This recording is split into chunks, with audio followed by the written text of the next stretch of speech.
Hey guys, what's up? It's Barrett's Music, and today we have a Q&A. Now the funny thing about this Q&A, question and answer, is that I only have one question, and it's from one of my really good buddies, Cam. So let's take a look at that question. By the way, I want to do more of these, so if you have a music-related question for me, or I guess any really question for me that you're curious about, if you've been watching the channel, just drop it down below and we'll do more of these Q&As. So Cam's question was, it was a two-part question. The first part said, so on piano when you play literally the same three notes in different orders, making the same chord but in different voicings, first, how do you figure out the proper name for them all? So that's the first part of the question. What Cam is referring to is the fact that when you have a triad, a three-note chord, so take a C chord, C, E, G, that's a three-note chord. Well, you always want to remember that your chord, the bottom note of it is called the root of the chord. So C is the root of the chord, the middle note of the chord, since it's a three-note chord, is the third of the chord, and the highest note of the chord is the fifth of the chord. Okay? We get these names from intervals, root, third, because it's a third from the root, and fifth, because it's a fifth from the root. But if you're talking about it related to the chord, it's the same thing. Root on the bottom, third in the middle, and fifth on the top. Now, what he means is, if you take a C, E, and G and you put it in any order, it's still a C chord. Think of it this way. If you have the same ingredients, you're going to get the same result. C, E, G, E, G, C. So we're taking that C on the bottom and we're putting it on top, third, fifth, root. So root, third, fifth, root, fifth, root, third. And then since it's a three-note chord, you can only flip it twice. It goes back to the root being on the bottom, root, third, fifth. And that's the secret, it's what is on the bottom. Generally what's on the bottom, we call that the bass note of the chord, what's on the bottom of the chord.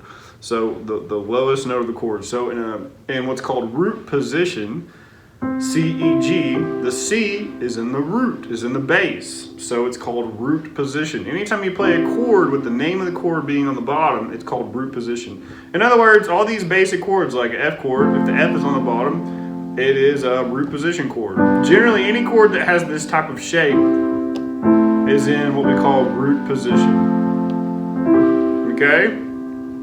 But if you move the bass note to the third instead of the root, in other words, the third is on the bottom, third, fifth root, it's the same chord, basically, it's still a C chord, but now, your question was, what do you call it? Well, there's two different rooms of thought.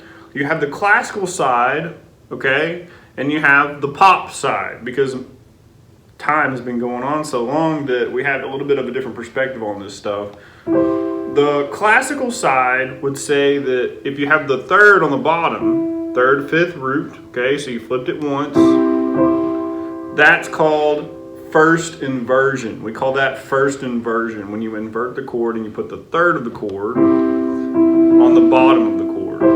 Now, if you do that one more time, you get what's called second inversion.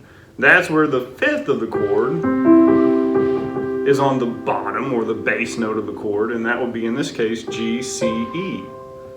See, we never changed our ingredients. It's still C, E, G, but in this case it's G, C, E. That's second inversion, okay? Same chord, flipped, all right? And then when you do it one more time, you get C, E, G. So guess what? It's back to root position because the C is on the bottom. It's all about what's on the bottom of the chord. So it goes root position, first inversion, second inversion, and then back to root position. And you can keep doing that over and over again. And that's actually a really good thing to practice as a pianist, is your what we call inversions. Okay? So root position, first inversion, second inversion, root position, first inversion, second inversion. It just keeps going. Now, that's what you call it in classical music, okay? In pop music, like more recent with lead sheets and jazz and all that, you get the slash, all right? So in other words, C would just be C. A C chord in root position is just the letter C. Okay? Now, if you go to the third and you put the third on the bottom of the chord, third, fifth, root, the first inversion in the classical world, this is called C over E in the pop world. Okay, so what that means is it's a C chord, but the E is in the bass, C/E, all right? Now, if you do second inversion, that means your G is on the bottom, right? G, C, E. Second inversion in the classical world. In the pop world, guess what? That would be a C over G. All right, C over G. And then you can't do any more, you just go back to C over C. When you don't say C over C, you just say root position, C chord. So root position, first inversion, second inversion, root position. All right. So that's what you call this stuff. That's where the slash comes from, okay? Root position, first inversion, second inversion, C, C over E, C over G.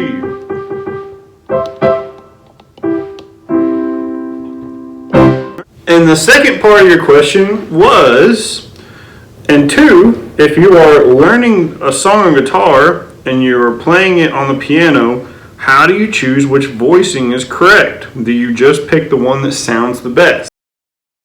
Here's the thing about guitar. Let's get a guitar and talk about it. Guitar already has voicings picked out. By the way, when you say voicing, you're referring to how are you laying out the chord. So since you have 3 notes in a chord, you can lay that out any way you want. You can go root, fifth, third. That's called a voicing. So with the C chord, that would be C, G, and then E on the top. But you could also do C, E, and G on the top. That's a different voicing. So when we're talking about voicings, we're talking about how are we voicing that chord. Because here's the secret.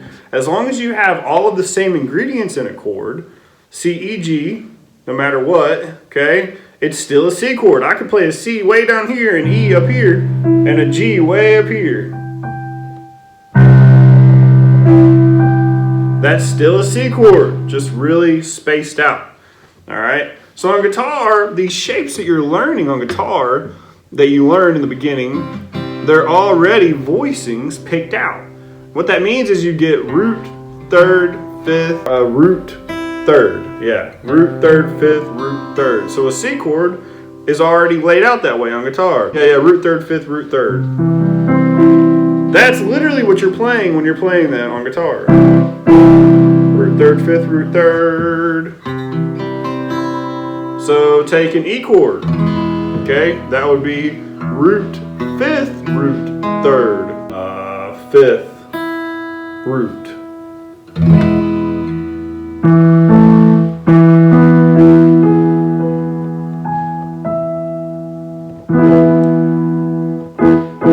Yeah, so root, fifth, root, third, fifth, root.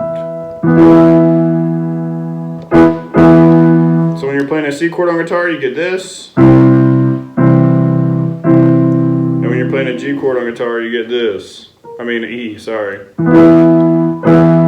Now, here's the thing that's cool. Here's what makes these two instruments different. A guitar already has these set voicings that you play when you do these chord shapes.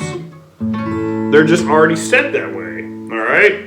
That's what a chord shape is. It's basically a voicing, how you're voicing the chord. Here's an example of that. You can play a D chord this way, okay? And you can also play a D chord this way. Well, guess what? Those are 2 different voicings of the same chord. It just means that those notes are laid out a little bit differently. So that's why on guitar it's good to learn different voicings of the same chord. But generally we don't think about that much. We just play one voicing, like we might just play this. But that is a little bit limiting though if you compare it to piano, because that's the same way as playing a chord on piano over and over again the same way every single time. A, D, F sharp.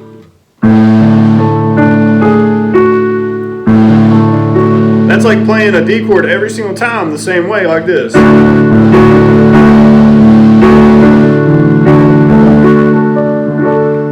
So that's why different instruments have pros and cons. The thing about a piano that's a big pro compared to guitar is that you can literally play a chord in any dang voicing you want at any time, as long as your hands can fit that voicing. And guitar, we typically do the same voicings over and over again because, well, that's the chord shapes that we learn. So even though it is a little bit more limited, you know, you have to do what you gotta do. These strings are tuned to a certain thing and your fingers have to make the chords happen with these different chord shapes. But that's the benefit of being able to play piano over guitar and vice versa. Guitarists get really good at the one voicing and playing around with it, while a pianist can learn many different ways to voice just one chord. I mean, that's why piano, honestly, that's why it's thought of as a more difficult instrument than guitar, because of aspects like that. You don't have just one voicing you're laying your chord out in all the time. You can play it thousands of different ways. And it depends on the musical situation for what you do. It depends on where you're going next. Like if I'm going from a C to an E, a C to F, I might do that. While on guitar, that might be really awkward to try to put my fingers into that exact thing. So, you know, the instruments are always going to lend to what you do on it. What makes sense with what you have, what hands you have, and how you're utilizing the instrument. So I hope all that made sense, Cam. That was a loaded question, to say the least, but it was a really good question. You know, it's cool to compare different instruments and to learn about how the same subject can apply to different instruments. In this case, interval or chord inversion and chord stacking and voicings, and how the voicings compare from one instrument like a piano to a guitar. So thanks for watching. I hope to do more of these. Just ask me more questions and I'll do more videos like this. Thanks for watching, guys. I'll see you on the next one.